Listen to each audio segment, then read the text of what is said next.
Hello. Sorry, I sat down as I started recording this, and I'm 35 now, so when I sit down or get up, I make noises. How are you all? I hope you are. It's lovely to be talking to you on this gorgeous, blue sky, sunny, crisp autumnal day in London. I hope it is exactly the same wherever you are listening to this right now. And if it's not, don't worry, because those days are coming. This is a bonus episode for you all. And I'm very excited to share it with you. It's been a long time coming, having this guest on the show. And I'm very excited to share this chat with you. So I got invited a few months ago to go and have a chat with nature writer, big time nature writer and birder, big bird nerd, Stephen Moss. Now, many of you will know Stephen from his many, many nature books. If you go to Global Bird Fair, you would have seen Stephen lots. He also runs a nature writing course. He's all-round top guy, right? He's got a wonderful book series called, they're biographies of different birds. So we've got one on the owl, the swan, the robin. And we've also just had one, I say we, I've not had anything to do with the writing or release of this book. Stephen's got a brand new one in the series out about the starling. Now, I like starlings. I went to go and see Murmurations for the first time last year with Sean McCormack and Billy Heaney, and it was a wonderful experience, and it's kind of captivated me. But aside from the Murmurations, I also just really enjoy seeing them in urban areas, especially Camden, right near me, which I do mention in this interview with Stephen, because they're so greedy. You can get within 12 inches of them and just have a wonderful look at the beautiful coloration on them, and the way they their behaviour, the way they move and look at you as you're eating your chips by the canal. So I was super excited to not only read the book, but to get a chance to chat to Stephen about his motivation behind adding the starlings into the biography series, what he liked learning about them. Stephen talks a lot about kind of the folklore and the cultural importance of birds as well, which I love. So it's interesting to get him to ask a bit more, or a few more questions about that as well. This chat was recorded at Hatchard's Piccadilly, the wonderful bookshop. If you've been to London and you've not gone to Hatchard's in Piccadilly, oh my God, go. It is one of the most beautiful big bookshops I've ever been to. It's just a lovely staircase in the middle that goes up about 4 or 5 floors. Lots of nooks and corners, and it's just very old worldy feeling. It's wonderful, and the staff in there are absolutely fab as well. But I interviewed Stephen in front of a live audience about this book, and it was just a lovely, lovely evening. And it was a pleasure to be able to get to chat to Stephen a bit more. So this is just a little bonus episode for you about the book, about Stephen. And of course, if you want to read this or any of Stephen's books, the link to the Starling is in the write-up of this episode, and you can also Google many of the books that we mention in this chat as well, and they'll all be there ready for you to buy this Christmas. Anyway, enough from me. This is The Starling, a biography with Stephen Moss. Enjoy this bonus episode, and I'll talk to you at the end, nerds.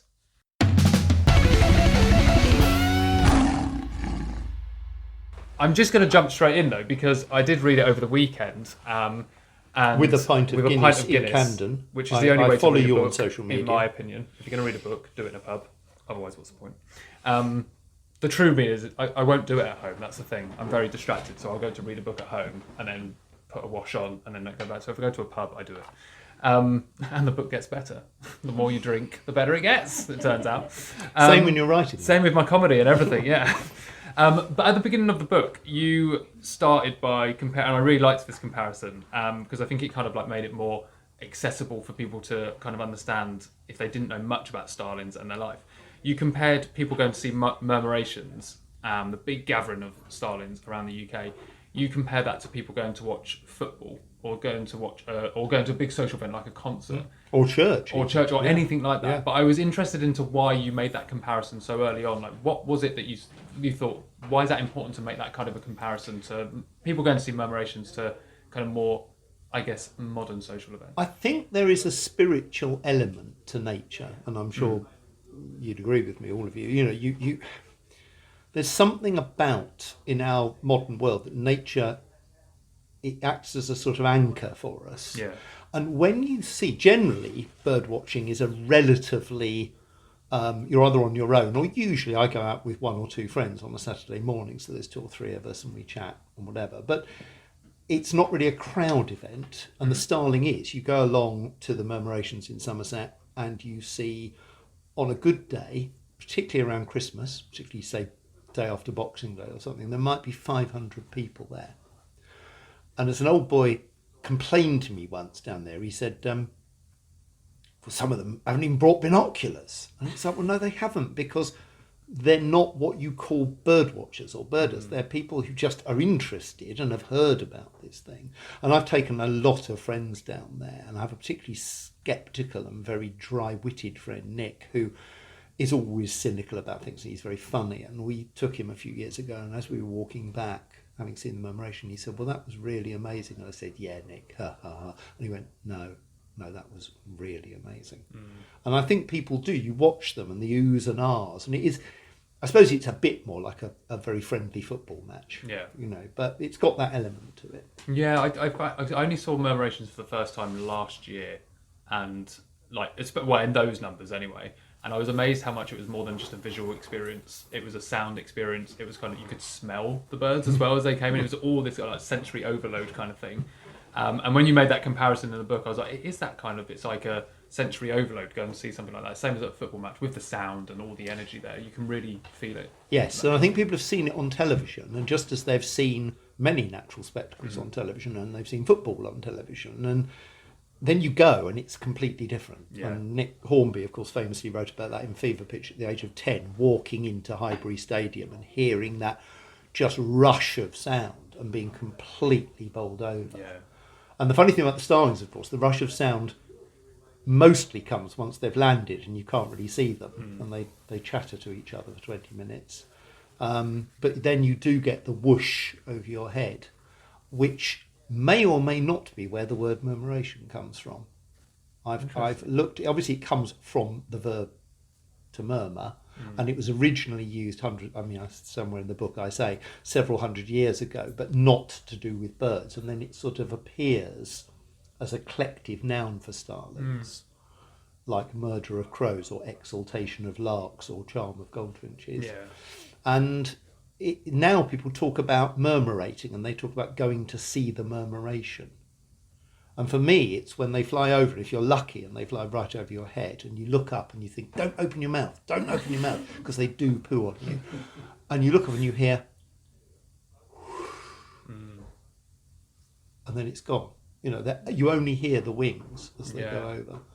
And there is something I've tried to work out the other day. I don't write down, I keep notes when I go birding, but I've been to see lots of murmurations in Somerset and not kept a note, and I think I've probably been 200 times in 18 years. It's probably 8 or 10 a year over the years.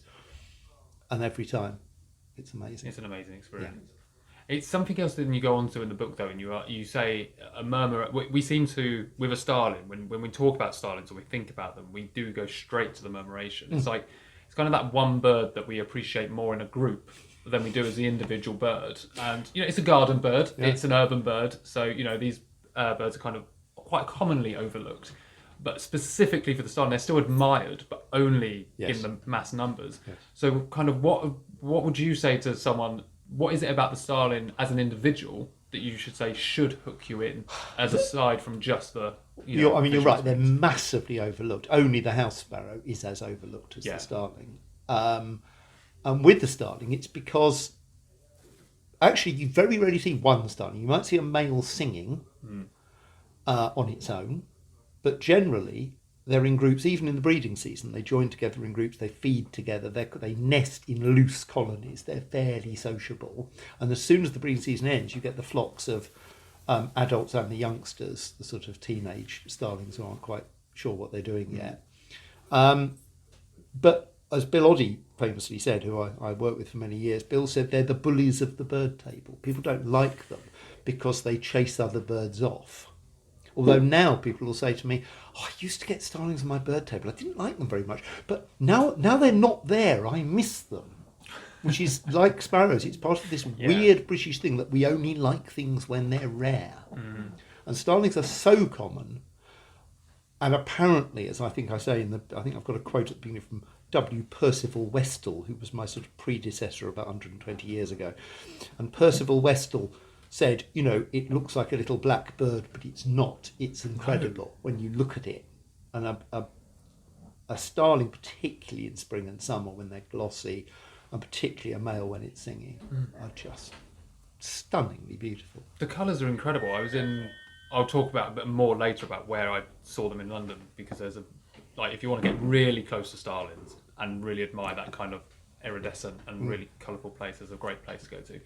But I saw one yesterday and I was like, I want a shirt in all those colours. Yeah. Like that's kind of, it's like all those 70s dark browns, dark greens, golds. I'm like, maybe people have got wallpaper like that in their house. And But you've got shirt like wallpaper. I mean, this shirt's not too far off. Unusual for those of you listening. I mean, this to was done in the 70s. Some unusual sparrow-stroke-finch-like things. It might not be made with a sober mind in the 70s, but no, it was. No. But it was just, I don't know. Or with any ornithological skill. No, or indeed design abilities. Yeah. It's a very nice shirt. Thank you. We got there in the end. Yeah. But I don't know, just seeing their colours that close up, you're like, how could you not be this amazed by that individual bird? Because that's something you don't see in the murmurations. That's right. And the iridescence. Colour. And the fact that iridescence is like, I was saying in the book, when you drop oil into a puddle and you see it, disperse in those greens and purples. And it's got that quality about it in that it's not really there. A lot of the starlings' colours, like hummingbirds, it's a trick of the eye. A trick of the eye, basically. It's more complicated than that, and I'm not a scientist, but it is basically that.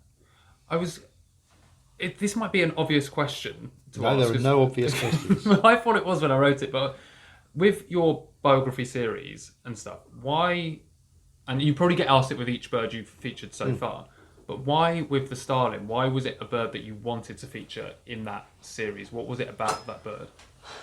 The key thing about the series is that the bird has to have interesting and unusual behaviour that is different from other similar species or groups. Yeah.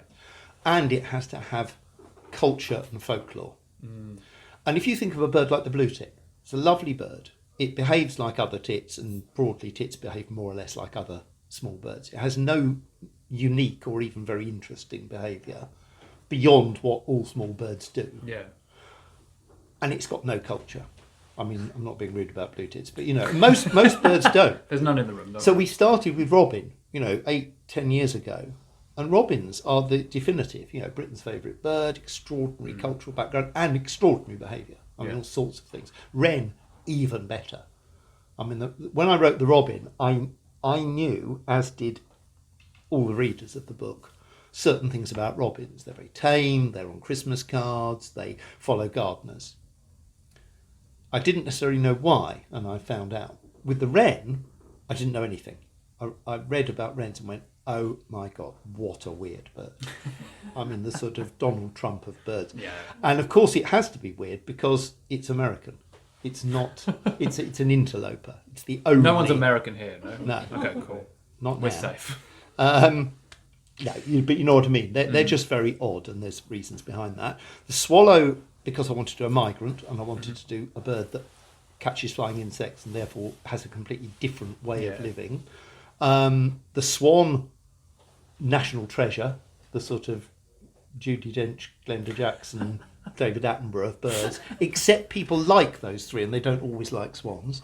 The owl, because my lovely publisher, Marianne, and her colleague Emily, we went for a meeting, and they said, we've done Google, what was it? Google search. No, it was something else. Google Trends. Google Trends, yes. And that we've looked at Google Trends and we found that owls are everywhere. And I was like, I'm too old to ask what Google Trends are, but I can sort of work it out. Yeah.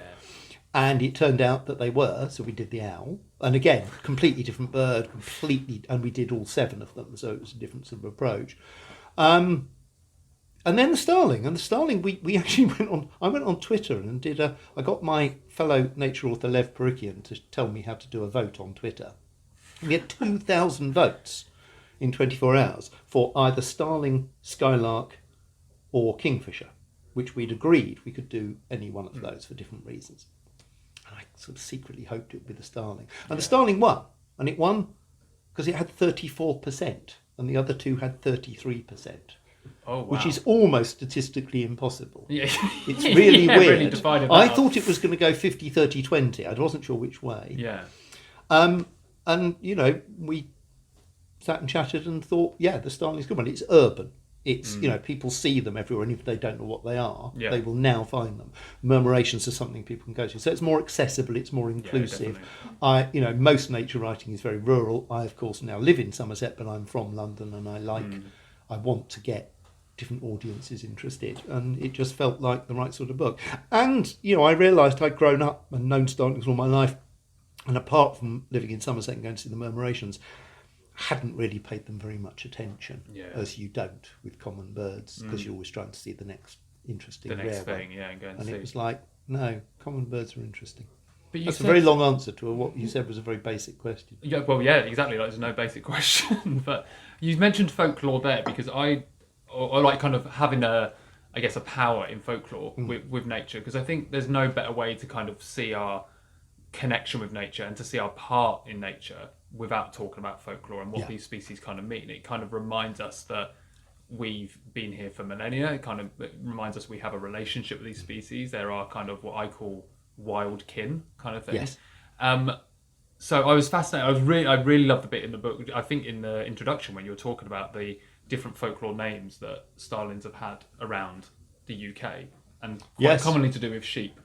So it kind of seems to follow that pattern. But I wondered if you could tell us a bit more about those different names. What's really funny is the absolute world expert on bird names, who's a French scholar called Michel Diffray, claims that the names that are related to sheep, and stare was the original word of starling. Starling's a diminutive, like duckling. Yeah. It means little stare.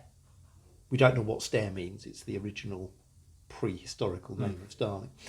And he said, well, of course, it's nothing to do with sheep. It's because they flock like sheep. And it's like, no, it's not.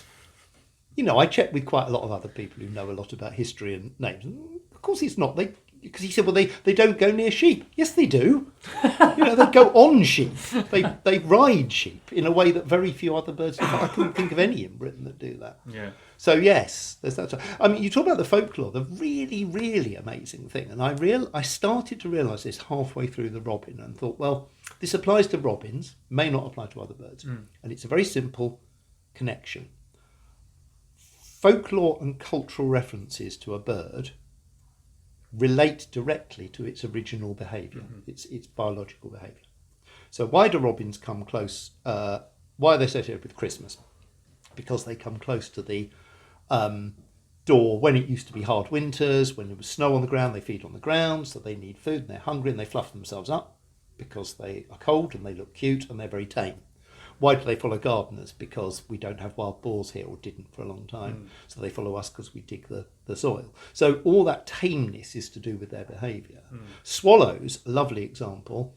Sailors often have a swallow tattoo. Not because swallows travel the globe, although they do, and that's probably part of the reason, but because swallows come home. They literally come home to where they're born, having flown to South Africa and back, which is just mind-boggling. Yeah. And so the folklore of birds seems to connect with things about their behaviour. And that seems to have run through all 6 books so far. Yeah, I just think it's a nice reminder about, I don't know, what we might miss today. Well, like we forget about these names, we forget about that relationship, like swallows coming back and what that could have meant to sailors or people going out to sea and stuff, or whether it's, I think that's a certain type of behaviour. In the countryside. Yeah. Cuckoos and swallows still mean something. And other things, perhaps, I'm sure starling murmurations would have meant things to people in cities when they used to be in cities. Well, absolutely. Well, that actually leads me on to my next question, and I'm going to leave murmurations. We're not going to talk about murmurations anymore, because the whole point is to recognise the individual bird. Yes. So I think absolutely. let's talk about, so where for you, not to see your favourite murmuration, because we talk about that in the book, or we don't, you do, and you highlight different areas. Where do you love to see a starling? When I started writing the books, the weird thing happened. You start seeing the bird you're writing Yeah. about. Yeah. You know, like if you buy a certain car, if you buy a red Volkswagen, you'll suddenly see red Volkswagens everywhere. And there is a scientific reason for this. So wrens used to come and sit on our balcony when I was writing the book on the wren. Swallows would fly over the garden. I was like, oh, yeah. And the starling, literally at the weekend, I was in Whitstable, and we were out at a cafe, and my friend, who was a bird tour leader and a very good birder himself, he said, look, it's come to see you. And this starling just hopped up on the chair really close to us and was looking at our food and thinking, I'll have a bit of that. Yeah, 100%. And then you sent a picture yesterday Yes. in this pub in Camden with a pint of Guinness and the starling next to it. I was that whole weekend. I was like, I can't get away from them. Yeah. Like, they're just following me around. Yeah, It was nice. but you won't have noticed them before that. Yeah, And yeah. that's the weird thing about starling, about writing about a bird or knowing about a bird. You start seeing it. So I don't know that. I mean, I see them in my garden. They breed in my garden sometimes in old woodpecker nests. And I talk about. Actually, I tell you the place I like starlings, and it's not the murmuration; it's the pre-murmuration. It's sometimes I'll walk the dog down the back of the house or be in the garden on a winter's afternoon at about 2:30, so an hour or so before they're going to gather 10 miles down the road, and suddenly I hear this chattering, and there's 1,000 starlings in the trees, they chatter, and then they go, vroom, and they're off. Yeah. And I know where they're going, and I love that. You know, I love the fact that I'm seeing the bit no one else sees. Yeah, the little secret bit. Yeah. Well, this is the point I was going to come back to. My favourite place to go and see starlings is Camden Lock, Yes. specifically. Yeah. If you want to get close to these birds and really see them, they just follow you if you have food. So the picture I got yesterday in Camden with my pint was one just eating a McCoy's crisp on a wall. And I was like, this is beautiful. Other crisps are available. Other crisps are available, not to that starling they weren't. Yeah. And he was just tucking in. Yeah. But I got within as close to me and this glass away, and just to be able to get a picture, and it didn't move. And it was just so wonderful to be able to get that super clear photo. But the other thing I like about seeing them in Camden Lock is watching everyone else kind of interact with these birds. Or ignore them? No, well, not if they're eating. People seem to love them because they feed from your hands. They come very close, so they might not know the name of the bird. They might not know much about it or its behaviour, but they do know that they're enjoying that experience with that bird, and they get to see that coloration of it. And maybe they'll remember it or grab a photo and send it to a friend that can ID it. You don't know. Yeah. But it is nice to watch people in such a busy concrete area, apart from having the lock with a few willow trees, just seeing interact with the birds. It is very nice. That's one of my favourite places to go and see them. Yeah, I mean, urban birds are really special, and the starling is probably the quintessential urban bird. I opened the book with a wonderful poem that I got my friend Rob Cowan had written during lockdown. Rob Cowan's a wonderful nature writer and poet, and he wrote a whole book during lockdown called The Heeding, which is just fantastic. And he lives in a town in West Yorkshire, somewhere, I can't remember where, small town, and he writes about the starlings in that, and he gave me permission very kindly, for a very small fee, to reproduce it. And and I love the fact that he notices starlings. Yeah. And other people will now read that and notice it, and I hope they read the book and notice it.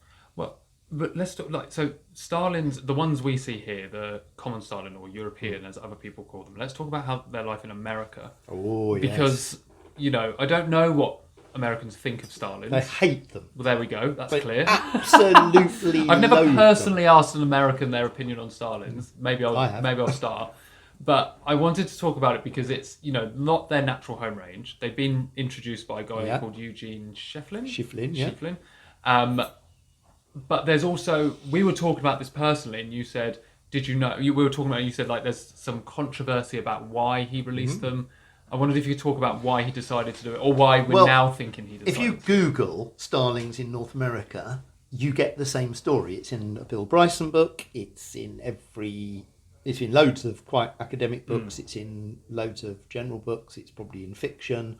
And the story is that Eugene Shefflin, German immigrant to North America, 1890, goes out to Central Park, releases a flock of starlings because he wants every bird in Shakespeare, every bird mentioned in Shakespeare, of which there are about 40 to 50 species, I think, to be in North America. It's a lovely story. It's also almost totally untrue. What is As true... all the best stories are. Yeah, exactly. What is true is that he wasn't a German immigrant. He was from a very posh, originally German, hence the name, New York family. He was quite rich. He was a dentist, I think. And he did release the Starlings twice in Central Park. That is correct. Very recently, two academics, one young woman who was a graduate student, approached her supervisor in a university in the States and said, I've been looking into this story and I don't think it's true. And the two of them wrote a very good paper about it only 2 or 3 years ago. So this is the first time it's ever appeared in, sort of popular print. Popular, I hope. And they were really helpful. I contacted them. And the story is that she looked at all the obituaries of Schiffling. He died about 10 years later. No mention of Shakespeare. Starlings were only in Shakespeare once. It's a tiny, tiny mention in Henry IV, Part 2, I think, where Hotspur, something happens and one of the lords says, we will put a starling to whisper the name Hotspur in the king's ear or something, because starlings are very good at imitating. But it's just the one reference. Brings up the other question. Hang on, what about the other 39 or so species mentioned in Shakespeare? Why isn't he releasing those?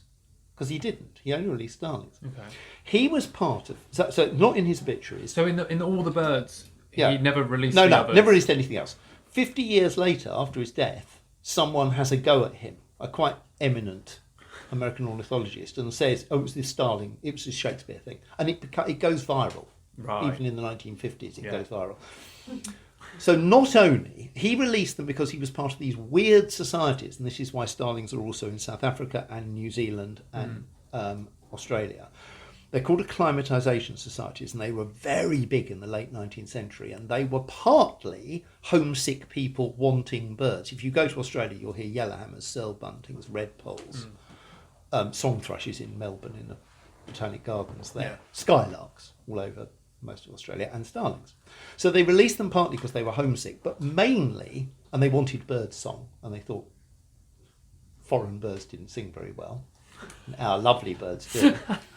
But they also thought that, and they were right, that starlings are a very good insect pest killer. The trouble is, starlings also eat fruit, berries, and lots of other things that farmers grow in Australia and South Africa, New Zealand and America.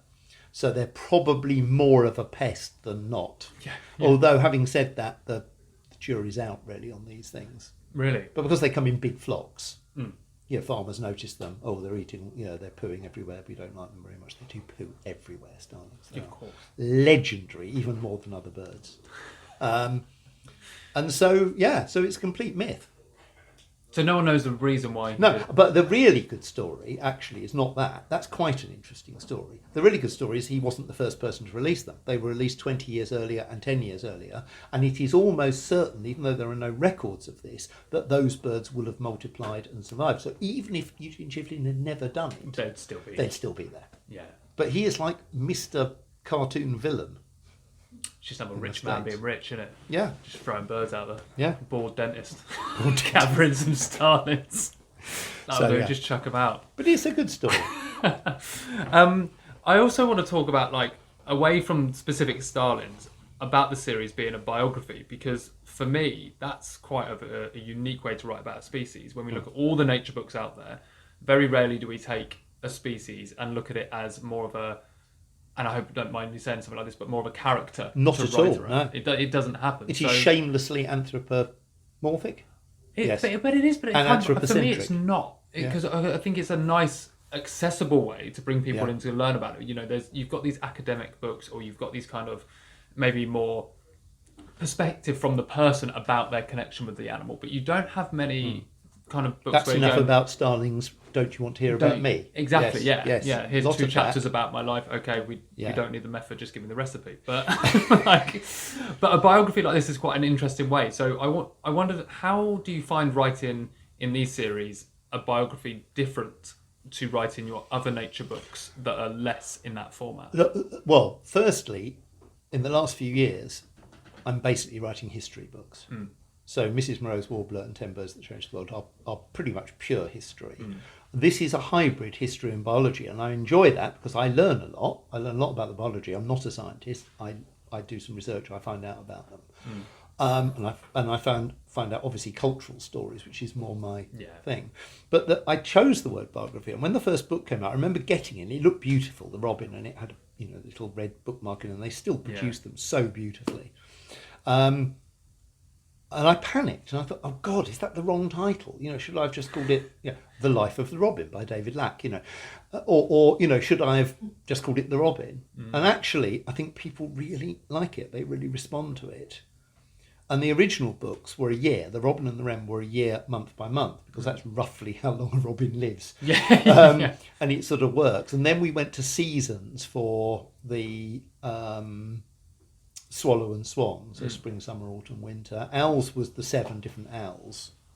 And the Starling's gone back to seasons again, which works well. The month by month doesn't quite work because most birds don't change dramatically between, say, May and June.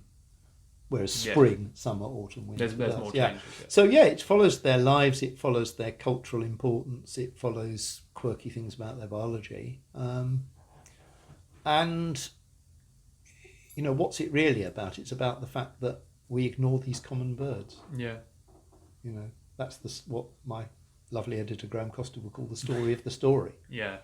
Which he nicked from Henry James. It's a good quote. Which is, you've told me what it's about. What's it really about? Yeah, exactly. And the Starling is really about how we all the books are about why is the robin our favourite bird? Why do people never see wrens? Why are some people scared stiff of swans? Because they break a man's arm.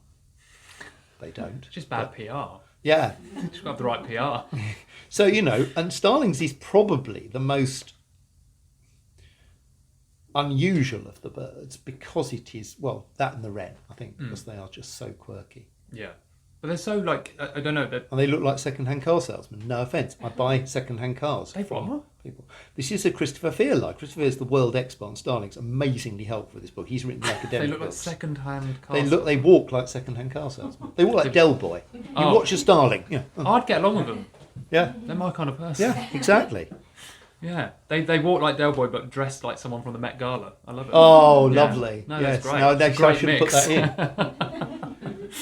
I also wanted to ask you this as a writer, because I always find this fascinating whenever I'm interviewing nature writers.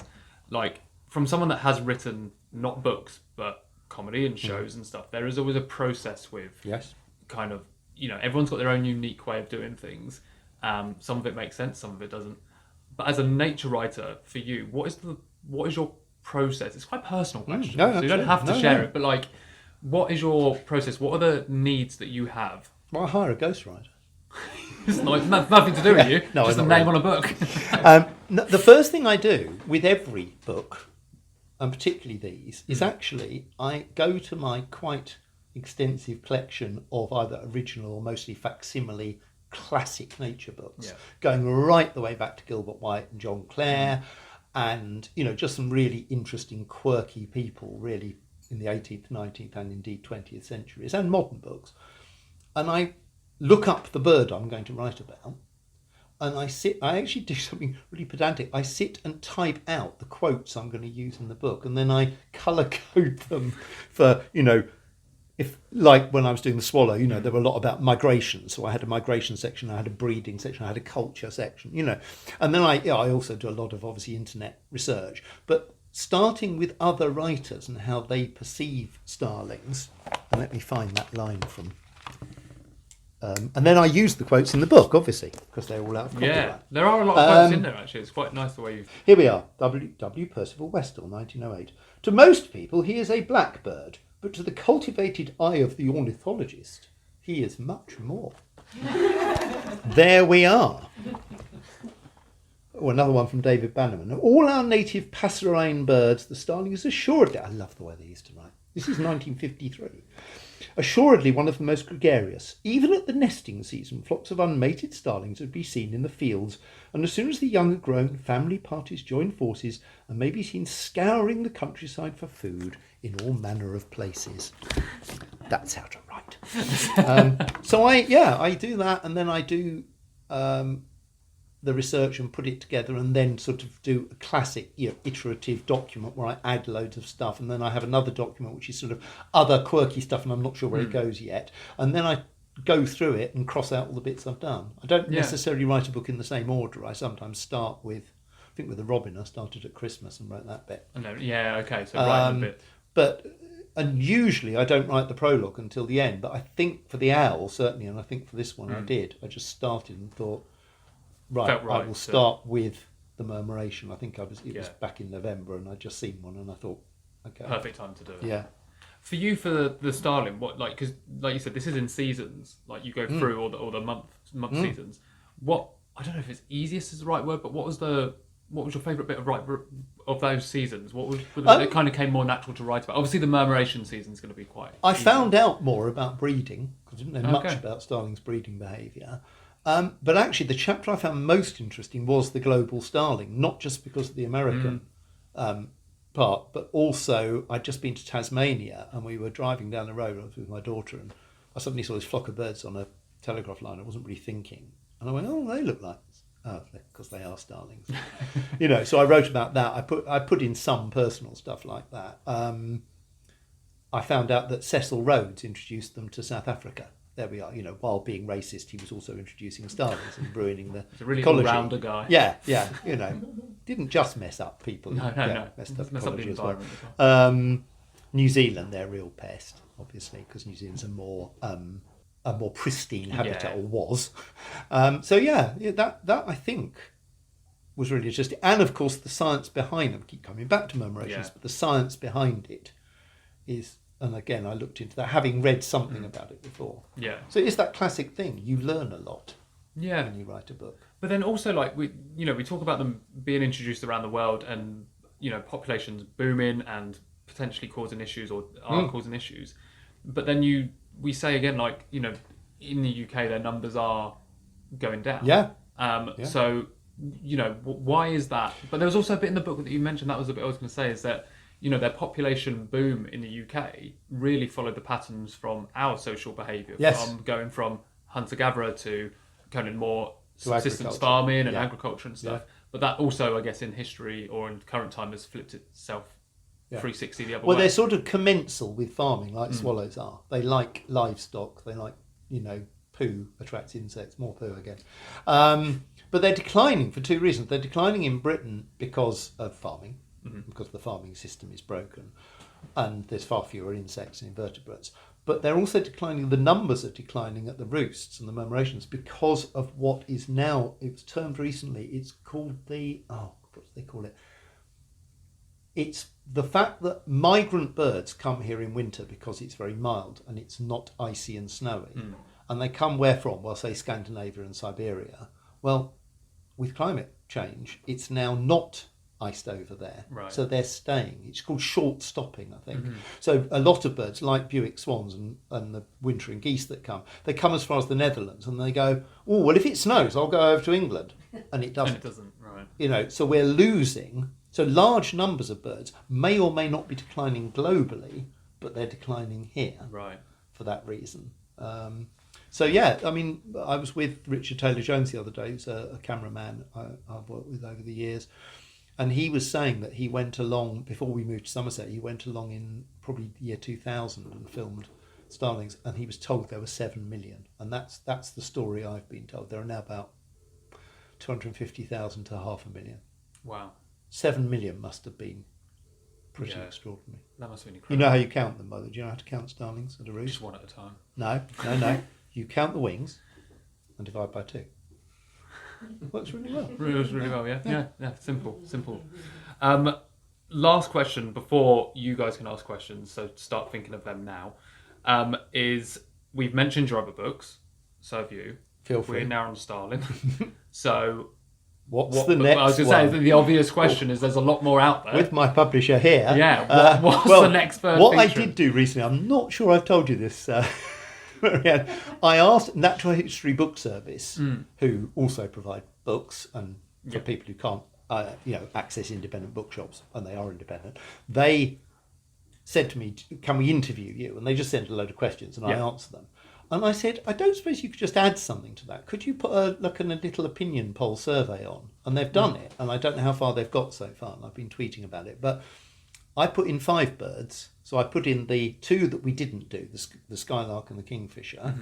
I put in the house sparrow because I've been banging on about that for years and may one day do it. I put in the peregrine because Marianne suggested that. Yeah. That's a very good story. Also another urban And bird. then my editor, Graham, when we were watching the cricket one day at Somerset and it was raining, as it often does, and we had nothing else to do, I said, looking ahead, wondered about the peregrine. He said, that's very good, yeah. And then he said, puffin. And I went, puffin, yeah, that's interesting. Do you reckon? I think so. I think they get enough press. Well, exactly. So people might buy it. They're a bit like owls. You Google puffin on Amazon. You don't get a single book. You just get endless fluffy puffins and stuff. And they have a very interesting cultural story and behaviour. As I said, that's actually something I don't know about them. Yeah. It would be interesting to hear more of the culture. Well, the environmental We've stuff's certainly also seen really enough important. With photos. all these birds, the environmental side's very important. Kingfishers are affected by river pollution, skylarks by farming, peregrines, of course, by poisoning and various things. Years ago, puffins by lack of sand eels because of climate change. And what was the 5th one? House sparrow. House sparrows, they've had a boom, and then they're now coming back. So, it's also important to have environmental issues in, not for their own sake, because the robin and the wren had very little environmental in, because robins and wrens do not get affected. They're some of the very few birds that aren't really going to suffer from the various crises we have at the moment. Yeah. Virtually everything else is, including the starling. So when I came to the swallow, that has a very strong environmental global message, and I think the books since then have. And that's partly because things are changing in the world. We need to be more concerned. I have to ask this as a Londoner, someone who lived in London all my life, because everyone tells me to appreciate this bird. At what point can we expect the pigeon? Well, I wrote about pigeons in Don't 10 laugh birds at that that. changed the world, and pigeons are fascinating. I mean, they are a great Worthy feral of a pigeons. biography? Well, I think the trouble is No. I did the raven and I did the feral pigeon in that book, and I think I would struggle because I feel I would be retelling the same story. They've got nothing else to give. They've got a lot to give. No, pigeons are great. Really interesting. They are.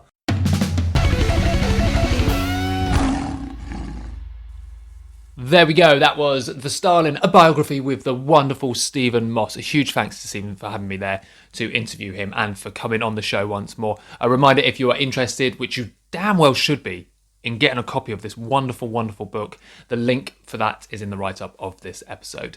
As always, nerds, if you're not following us on social media, make sure you do so. Into the Wild Pod on Instagram. And I know Twitter is a dying place right now, but we are still on there. Into the Wild Pod on there as well.